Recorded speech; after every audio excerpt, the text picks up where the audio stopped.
अभी हम लोग पढ़ रहे हैं समांतर पट्टी संधारित्र की धारिता का व्यंजक।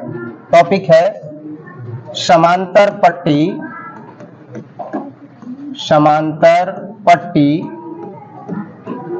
संधारित्र की धारिता का व्यंजक। धारिता का व्यंजक, ठीक है। इस समांतर पट्टी संधारित्र की धारिता के व्यंजक को जानने से पहले अभी फिगर के बारे में बता रहे थे कि प्रदर्शित चित्र में जो है वो समांतर पट्टी संधारित्र को दर्शाया गया है। और समांतर पट्टी संधारित्र में अगर हम देखें तो पता चलता है कि मुख्यतः दो समांतर प्लेटें हैं, ए और बी, है ना। तो ए और बी जो है वो दो समांतर प्लेटें हैं जिनके बीच की दूरी कितनी है, डी है। जिनके बीच की दूरी कितनी है, डी है। और जब कभी भी अगर प्लेट ए को धन आवेश दिया जाता है तो वैद्युत प्रेरण के कारण प्लेट बी पर क्या उत्पन्न हो जाता है, ऋणावेश उत्पन्न हो जाता है। तत्पश्चात दोनों प्लेटों के बीच में कुछ परावैद्युत पदार्थ भर करके आप प्लेट बी को भू संपर्कित कर दिया जाता है। अब बात करते हैं इसके व्यंजक की। तो इसके व्यंजक में हमें क्या बताना है, हमें बताना है कि समांतर पट्टी या समांतर प्लेट संधारित्र की धारिता का व्यंजक। तो आप सबसे पहले बताइए कि धारिता क्या होता है। धारिता को इंग्लिश में कहते हैं कैपेसिटी, यानी सी। और सी का मान क्या होता है, तो क्यू बटा में डी। यानी हमें सबसे पहले इस समांतर प्लेट संधारित्र पर कितना आवेश है ये ज्ञात करना होगा, और फिर आवेश देने के पश्चात कितना विभव उत्पन्न हुआ है ये ज्ञात करना होगा। तब Q और V का मान जब हम ज्ञात कर लेंगे इस समांतर प्लेट संधारित्र के लिए, तो धारिता का मान निकालेंगे जिसमें C बराबर Q बाई V होगा। तो Q के जगह पर Q का मान रख देंगे और V के जगह पर V का मान रख देंगे, जिसके परिणाम स्वरूप हमें समांतर प्लेट संधारित्र की धारिता का व्यंजक मिल जाएगा। किसी को कोई दिक्कत समझने में, बोलिए। अब हम यहाँ अगर देखें तो मान सकते हैं कि माना कि जो समांतर प्लेट संधारित्र है उसके पहले प्लेट को क्या दिया जा रहा है, प्लस क्यू आवेश दिया जा रहा है, जिसके चलते वैद्युत प्रेरण की क्रिया होती है और पुनः प्लेट बी पर जो इसके समांतर स्थित है ऋण आवेश उत्पन्न हो जाता है, यही ना। तो लिखेंगे कि माना कि समांतर पट्टी संधारित्र, समांतर पट्टी या क्या बोलेंगे, प्लेट ना, समांतर पट्टी या समांतर प्लेट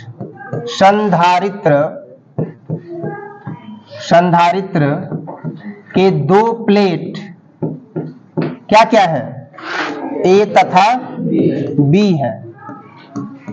जब प्लेट ए को क्या दिया जाता है बच्चा, धनावेश। धनावेश का मतलब क्या, प्लस क्यू ना। धनावेश दिया जाता है, धनावेश दिया जाता है तो कौन सी क्रिया होती है, वैद्युत प्रेरण, यही ना। तो वैद्युत प्रेरण की क्रिया से नजदीक स्थित या नजदीक समांतर प्लेट, नजदीक समांतर स्थित प्लेट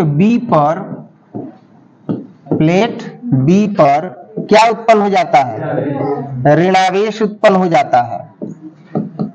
ऋणावेश उत्पन्न हो जाता है, यानी पहले प्लेट को हम क्या देंगे, प्लस क्यू आवेश देंगे, और वैद्युत प्रेरण के चलते इसके नजदीक समांतर प्लेट जो स्थित है उस पर क्या उत्पन्न हो जाएगा, ऋणावेश उत्पन्न हो जाएगा, ठीक है। तो इस पर ऋणावेश उत्पन्न हो जाएगा। अब एक चीज और देखिए, इन दोनों ही प्लेटों के बीच का जो दूरी है वह कितना है, डी है। और मान लेते हैं कि इन दोनों प्लेट के बीच का जो क्षेत्रफल है वह कितना है, ए है, क्योंकि क्षेत्रफल को एरिया कहा जाता है। तो मान लेंगे, माना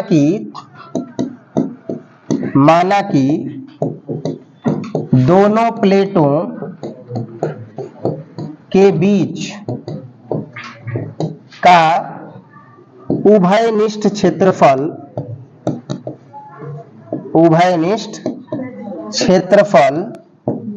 a है तथा दोनों प्लेटों के बीच की दूरी कितनी है बच्चा? दोनों प्लेटों के बीच की दूरी, तो इसके बीच की दूरी d है, के बीच की दूरी d है। अब ऐसा क्यों हम किए? तो जब कभी भी अगर आवेश इसको दिया जा रहा है तो वो आवेश इसके समस्त पृष्ठ पर क्या हो जा रहा है? फैल जा रहा है। और जब इसके समस्त पृष्ठ पर आवेश फैल जाएगा तो वो क्या कहलाएगा? पृष्ठीय घनत्व कहलाएगा। क्या कहलाएगा? पृष्ठीय घनत्व, जिसको किससे सूचित करते हैं? सिग्मा से। और सिग्मा का मान क्या होता है? तो Q बटा में A, यानी प्रति एकांक क्षेत्रफल पर स्थित आवेश को ही क्या कहते हैं? आवेश का पृष्ठीय घनत्व कहते हैं। तो अब यहां पर हमने देख लिया कि दोनों प्लेटों के बीच की या बीच का उभयनिष्ठ क्षेत्रफल कितना है? A है, तथा दोनों प्लेटों के बीच की दूरी कितनी है? D है। तो जब दोनों प्लेटों के बीच की दूरी D है, दोनों प्लेटों के बीच का जो क्षेत्रफल है वो कैपिटल A है, तो जब आवेश देंगे तो आवेश तो इसके संपूर्ण पृष्ठ पर न वितरित हो जाएगा। तो लिखेंगे कि आवेशन की प्रक्रिया में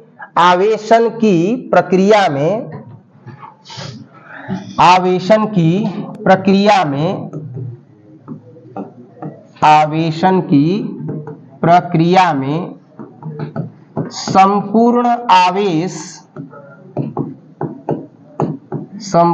आवेश इस संधारित्र के पृष्ठ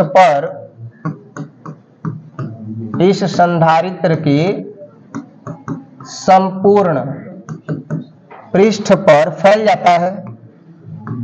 संपूर्ण पृष्ठ पर क्या हो जाता है? फैल जाता है। ध्यान देना, अगर जब यह संपूर्ण पृष्ठ पर फैल जाता है तो ऐसी स्थिति में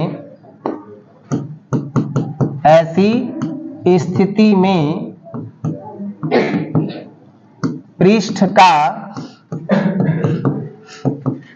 आवेशित पृष्ठ घनत्व तो क्या हो जाता है?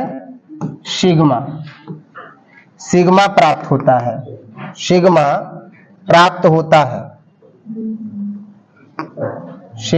प्राप्त होता है। अब ध्यान देना, अब जब पूरा का पूरा आवेश इस समांतर प्लेट संधारित्र के पृष्ठ पर बट जाएगा तो क्या प्राप्त हो जाएगा? आवेशित पृष्ठ घनत्व या आवेश का पृष्ठ घनत्व। तो इसका मान कितना होता है? तो आवेश का जो पृष्ठ घनत्व होता है सिग्मा होता है, और प्रति एकांक क्षेत्रफल पर आवेश बट जाता है, यानी कि सिग्मा बराबर Q बटा में A। कोई दिक्कत यहां तक?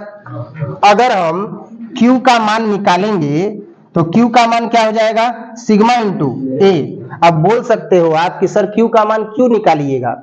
क्योंकि मैंने पहले ही बताया कि आपको इसका क्या चाहिए?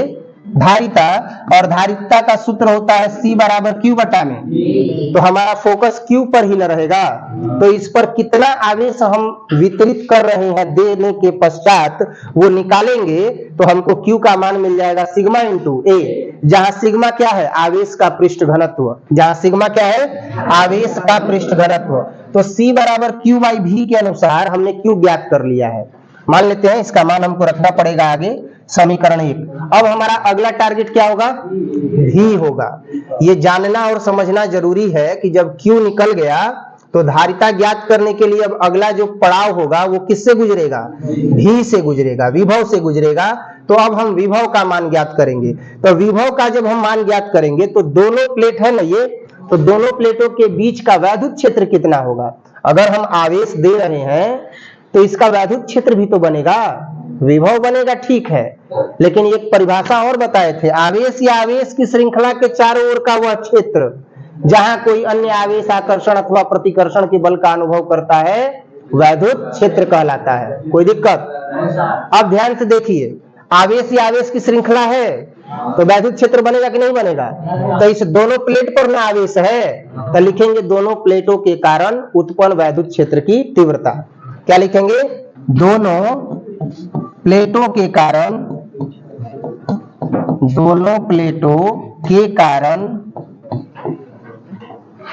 उत्पन्न वैद्युत क्षेत्र की तीव्रता, वैद्युत क्षेत्र की क्या चाहिए, तीव्रता। ध्यान देना, अगर वैद्युत क्षेत्र की तीव्रता निकालेंगे तो E होगा ना, तो इसका मान कितना हो जाएगा। अगर हम उत्पन्न वैद्युत क्षेत्र की तीव्रता निकालेंगे तो अब हमारे पास मान होगा E का, और E बराबर होता क्या है, तो E बराबर हो जाएगा अब कितना, तो सिग्मा अब बटा में एप्सिलॉन नॉट, सिग्मा बटा में एप्सिलॉन नॉट। क्योंकि जब दो समांतर आवेशित पृष्ठ होते हैं, जब दो समांतर आवेशित पृष्ठ होते हैं तो इसके कारण उत्पन्न वैद्युत क्षेत्र का मान E बराबर सिग्मा बटा में एप्सिलॉन 0 होता है। ये वैद्युत क्षेत्र अध्याय में बताए थे, आवेश और वैद्युत क्षेत्र अध्याय में ये बताए थे कि जब दो समांतर प्लेट अगर होते हैं या समांतर आवेशित पृष्ठ होते हैं तो उनके कारण उत्पन्न वैद्युत क्षेत्र का मान E बराबर सिग्मा बटा में कितना होता है, एप्सिलॉन 0 होता है। अब हमको चाहिए क्या, वैद्युत विभव, तो लिखेंगे वैद्युत विभव के लिए। अब क्या होगा भाई, वैद्युत विभव के लिए ध्यान दीजिएगा, तो वैद्युत विभव के लिए अब देखिए, तो अगर वैद्युत विभव का मान निकालेंगे तो E बराबर क्या होता है, E बराबर अगर निकालेंगे तो चूंकि E बराबर होता है V बटे में R। अब यहां देखा जाए E तो ऐसे ही रहेगा, V अल्पांश लेकर के चलेंगे, क्या लेके चलेंगे, अल्पांश। अगर अल्पांश लेके ना चले तो R तो दोनों प्लेटों के बीच की दूरी है, यहां पर भी R दूरी है, तो लिख सकते हैं जहां R क्या है, दूरी है, तो दोनों प्लेटों के बीच की दूरी कितनी है, D है ना। तो अब इस तरीके से विभव निकाल लेंगे, तो विभव का मान क्या हो जाएगा, विभव का मान V बराबर हो जाएगा E इंटू कितना, तो इसलिए विभव V बराबर E का मान कितना है, सिग्मा बटे में, और इंटू कितना, तो ये विभव का मान हो गया। तो लिखेंगे इसलिए समांतर प्लेट कहेंगे या क्या कहेंगे, पट्टी, समांतर प्लेट संधारित्र की धारिता, संधारित्र की धारिता, तो C बराबर क्या होता है, Q बटा में। अब देखिए, तो C ऐसे ही रहेगा लेकिन Q का मान रखा जाएगा, तो Q का मान है सिग्मा इंटू, तो सिग्मा इंटू A रखेंगे। अब विभव का मान कितना मिला है, सिग्मा बटा में एप्सिलॉन नॉट और इंटू, तो C बराबर सिग्मा इंटू A, और इसको ऊपर एप्सिलॉन बटा में कितना, सिग्मा, इंटू D बटा में 1, तो 1 बटा में D होगा ना, सिग्मा से सिग्मा। तो अब यहाँ पर जो धारिता मिलेगा वो कितना मिलेगा, A इंटू एप्सिलॉन नॉट और बटे में कितना, ये जो A इंटू एप्सिलॉन नॉट आया अब बटा में D आया, इसमें D क्या है, दोनों प्लेटों के बीच की दूरी है, A क्या है, दोनों प्लेटों के बीच का क्षेत्रफल है, एप्सिलॉन नॉट क्या है, एप्सिलॉन नॉट है वैद्युतशीलता, निर्वात की वैद्युतशीलता। ये जो अभिव्यंजक आप देख रहे हैं यही समांतर प्लेट अथवा समांतर पट्टी संधारित्र की कुल धारिता के मान की सटीक व्याख्या करता है। लेकिन अब यहाँ पर एक और विशेष बात है कि समांतर प्लेट संधारित्र की धारिता का मान दोनों प्लेटों के बीच की दूरी पर डिपेंड करता है। अगर इस दूरी का मान अधिक हो जाएगा तो धारिता कम हो जाएगी। क्यों हो जाएगा, मैंने बताया था, हर का मान अगर बढ़ेगा तो परिणाम क्या मिलेगा, कम, और हर का मान छोटा होगा तो परिणाम क्या मिलेगा, ज्यादा। जैसे समझिए, अगर ये 100 है और बटा में 5 है तो छोटा है 5, तो 20 5 120 मिल जाएगा।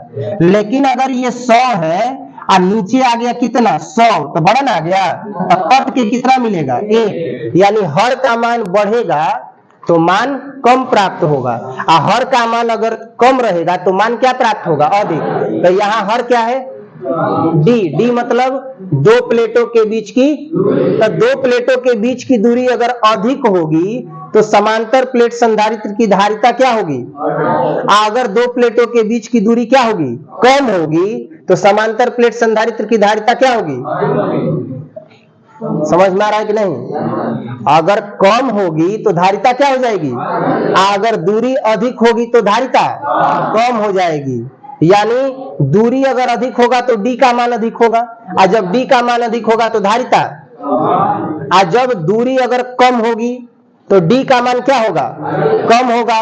बकलोले है का दोनों प्लेट के बीच की दूरी न d है, तो जब दूरी बढ़ेगी तो ऐसी स्थिति में धारिता कम होगी, और जब दूरी कम होगी तो धारिता, इसीलिए ना कैपेसिटर छोटा होता है।